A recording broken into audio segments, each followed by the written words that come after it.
kami di dalam melakukan penjelasan. Yang kedua, Bapak-bapak, Ibu-ibu sekalian, mengenai Iran. Iran menegaskan bahwa siap menghadapi segala bentuk agresi yang diberikan kepada mereka. Sebagaimana Bapak-bapak mengetahui bahwa Iran sudah mempersiapkan diri kurang lebih 47 tahun setelah Shah Iran disingkirkan dan diganti oleh rejim baru. Nah, itulah saatnya 47 tahun dia bangkit, baik itu ekonomi, politik, dan juga pertahanan. Jadi sekarang Iran itu merasa bahwa dia juga mempunyai kemampuan untuk menghadapi global konflik. Kemudian juga Iran mempersiapkan skema asuransi kapal yang ada di Selat Hormuz dan juga ingin membuka kembali pasar saham dalam menghadapi tantangan besar. Tentunya tantangan besar yang dihadapi ini adalah tantangan yang berasal dari Amerika dan Israel. Kemudian juga Iran ingin mempertahankan posisi tawar dengan jalan dia tetap melakukan kontrol terhadap Selat Hormuz. Yang ketiga, yang kaitan dengan Israel. Israel akan melanjutkan operasi ke Lebanon. Sebagaimana diketahui bahwa dalam operasi Lebanon, Indonesia bagian daripada UNIFIL atas bendera Perserikatan Bangsa-Bangsa, dan tadi kami mengucapkan terima kasih atas belangsungkawa atas gugurnya sebetulnya 5 orang, Pak. Baru kemarin gugur satu lagi yang di rumah sakit lama. Jadi 4 plus 1 sekarang 5 orang. Kemudian Israel juga mengalami tuduhan-tuduhan bahwa dia membangun pangkalan militer di Irak. Tapi ini adalah masalah yang berkaitan dengan mereka sehingga kita tidak terlalu banyak mendalaminya. Yang menarik adalah Israel meningkatkan tekanan internasional dan berkaitan dengan Gaza. Nah, inilah yang mengkaitkan kita terhadap BOP. Ya. Sebagaimana diketahui bahwa BOP itu adalah suatu inisiatif dari Presiden Amerika Serikat untuk membantu Palestina di Gaza. Dan kita tahu korban yang timbul mungkin sudah hampir 80.000 jiwa yang korban di Gaza. Nah, inilah upaya yang dilakukan oleh Presiden Amerika Serikat untuk melakukan bagaimana kita melakukan upaya penyelamatan terhadap kemanusiaan dan juga politik di Gaza. Nah, inilah yang membuat Indonesia juga mendapat suatu apresiasi dari Presiden Amerika Serikat bahwa Presiden Indonesia yang mayoritas jumlah penduduknya itu Islam, tapi dia sangat memperhatikan masalah kemanusiaan di Gaza.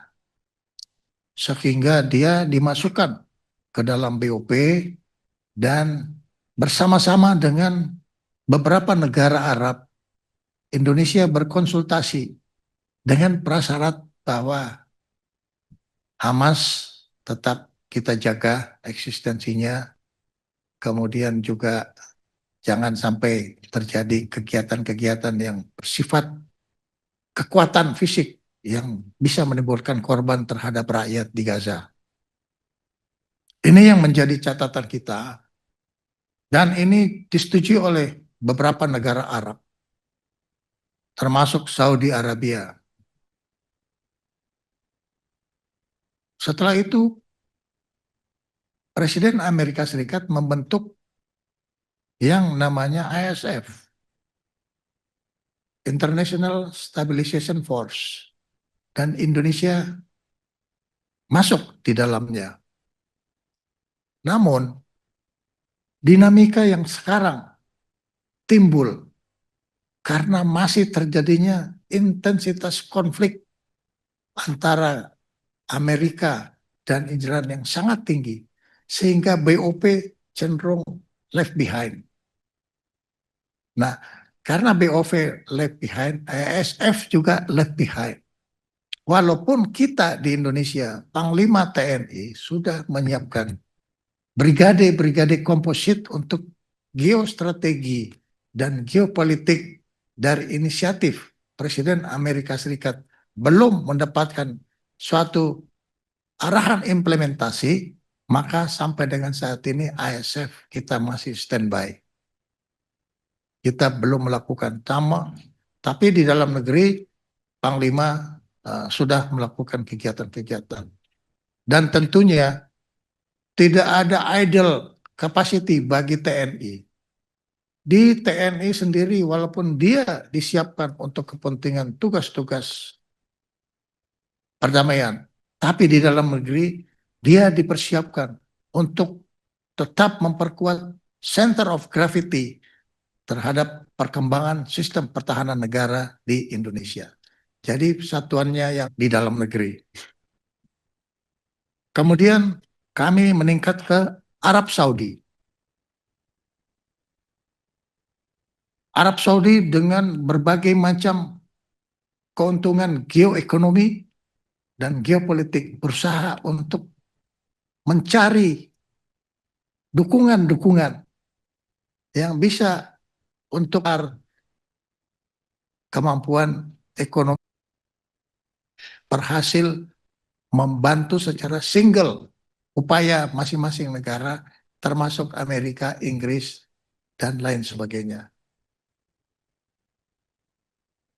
Kemudian selalu ingin mendorong jalur diplomasi supaya tetap berjalan, belum selesai.